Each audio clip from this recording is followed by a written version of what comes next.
Already ನಮ್ಮ 2 ಕ್ಷೇತ್ರಕ್ಕೆ 15 ಕೋಟಿ ಆಗಿ 2 ಕ್ಷೇತ್ರಕ್ಕೆ ಈಗ ಬಜೆಟೆಡ್ ಗ್ರಾಂಟ್ಸಲ್ಲಿ 15 ಅನುದಾನ ಬಂದಿದೆ. ಅದರಲ್ಲಿ ಸೋಮಪೇಟೆಗೆ 7 ಕೋಟಿ, ಮಡಿಕೇರಿಗೆ 7 ಕೋಟಿ ಆಯಿತಾ.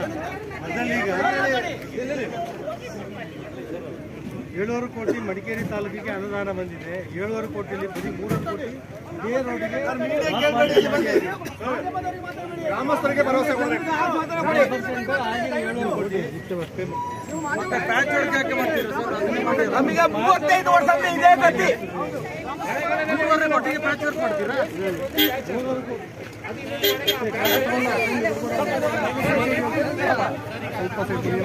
ಆಯ್ತಾ ನಿಮ್ಗೆ ಅಪ್ರೂವ್ಡ್ ಅಲ್ಲ ಸರ್, ಕಳಿಸಿದ್ದೀವಿ. ಕಳಿಸಿರೋದು 3 ಕೋಟಿಗೆ ಆಲ್ರೆಡಿ ಅಪ್ರೂವ್ ಆಗಿದೆ. ಆಗಿ ಬಂದ್ಬಿಟ್ಟ 2.6 km 3 ಕೋಟಿ ಯಾರು ಪ್ಯಾಚ್ ಮಾಡಲ್ಲ, 5 ಕೋಟಿ ಮಾಡೋದು. ಸ್ಟಾರ್ಟ್ ಮಾಡಲಿಕ್ಕೆ ಸೆಂಟ್ರ್ ಆಗಬೇಕು. ಸೆಂಟ್ರ್ ಆದ್ಮೇಲೆ